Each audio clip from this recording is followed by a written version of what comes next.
नमस्कार आदाब, आप देख रहे हैं ऑन रिकॉर्ड मेरा भाईंदर।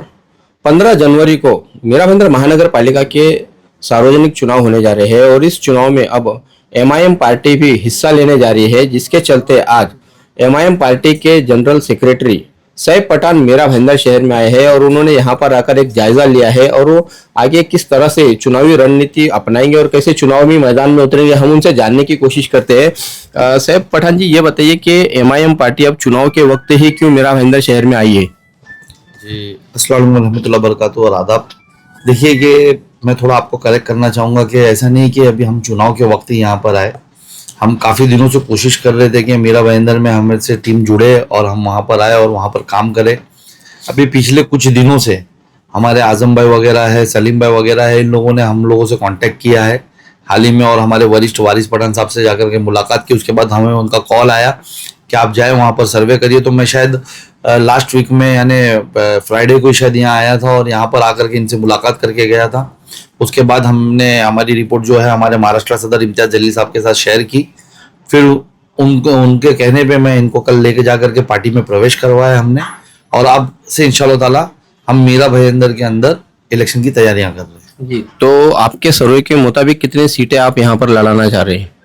देखिए, अभी सर्वे शुरू हुआ है, हम कोशिश करेंगे कि हम यहाँ पर शुरुआत तो कर दें, कम से कम 12 से 15 सीटों पे यहाँ शुरुआत करें और उसके बाद देखते हैं इंशाल्लाह आने वाले वक्त में क्या होता है, किस तरीके से बढ़त बनती है। आमतौर पर मुस्लिम समाज के जो एक धारणा बनी हुई है कि एमआईएम पार्टी ये भारतीय जनता पार्टी की बी टीम है, इस धारणा को आप कैसा देखते हैं? जी देखिए, एलिगेशन जब आप कुछ काम करते हो तो तभी आप पे लगाया जाता है। वो कहते हैं ना कि जिसका काम नहीं खराब करो तो उसका नाम खराब करो। आज बैरिस्टर असदुद्दीन ओवैसी साहब ही एक ऐसे शख्स है जिन्होंने बीजेपी की जितनी भी यानी रणनीति उसके खिलाफ आवाज उठाई है। चाहे जितने भी यानी उनके बिल्स जो हम मुसलमानों को टारगेट किए जाए, जब वो सदन में पेश किए गए तो कोई दूसरी दीगर पार्टियों ने उसके लिए नहीं कहा। बीजेपी की आंखों में आग डाल करके, चाहे वो अमित शाह हो या मोदी की आंखों में आग डाल करके असदुद्दीन ओवैसी साहब ने उसका विरोध किया है। यहाँ तक कि वो बिल फाड़ करके उन्होंने उनके सामने दिखाया है। तो ये एलिगेशंस तो लगते रहेंगे, इसका मतलब ये नहीं कि हम अपना काम ना करें। और एलिगेशन लगाने वालों ने आज तक प्रूफ कुछ नहीं किया है, तो ये चलता रहेगा। हम किसी की ए टीम, बी टीम, सी टीम नहीं है। हम हमारे लोगों की टीम है, हम मजलूमों की टीम है।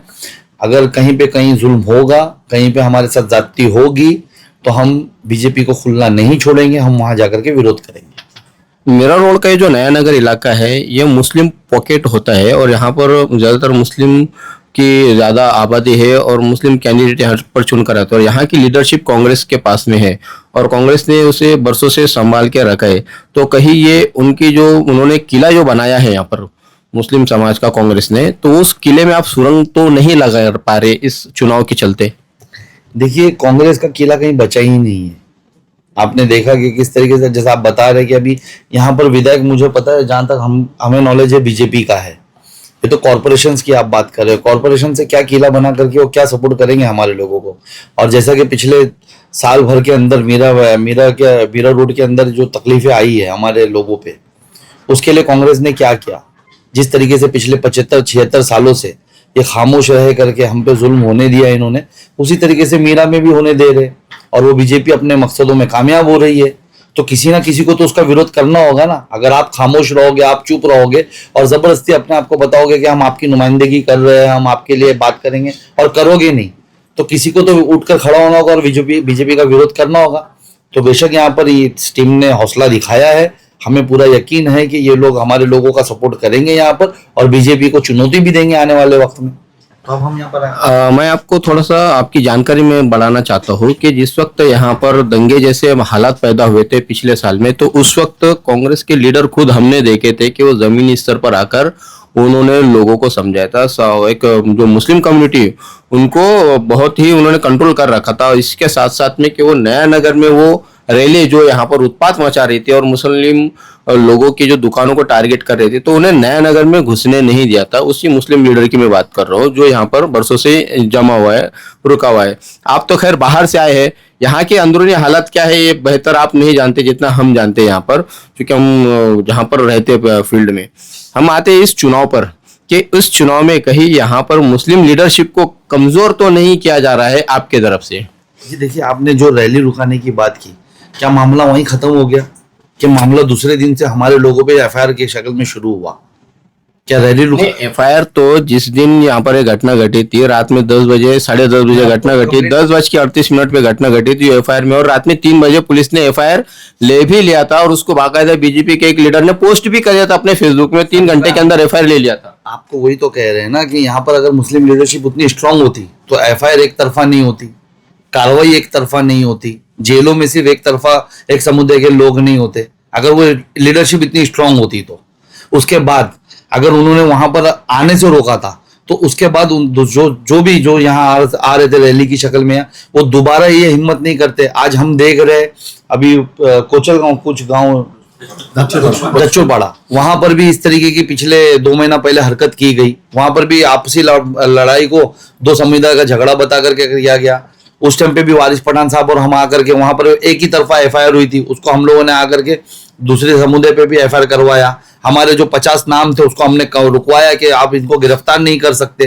तो इस तरीके का जो जुल्म हो रहा है वो सिर्फ आप आ करके एक ये बोल करके कि मैंने रुका दिया है, आपने इसको रुकाया नहीं है। उनके मकसद में तो वो कामयाब हो गए, उन्होंने आए, हमारे लोगों को मारा भी, हमारे लोगों का नुकसान किया भी, और हमारे लोगों को ही कसूरवार ठहरा भी दिया।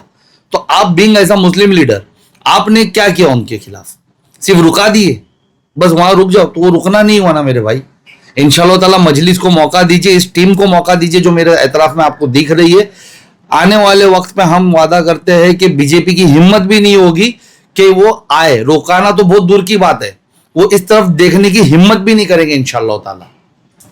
क्या चुनाव के बाद में भी आपका यही स्टैंड होगा? आप यहाँ पर उतनी ही नजर बनाए रखेंगे जो यहाँ पर चुनाव में जो टीम के आप इतनी बात कर रहे हो, वो टीम भी क्या चुनाव के बाद में भी काम करेगी एमआईएम के लिए, या फिर इस चुनाव तक ही सीमित है ये टीम?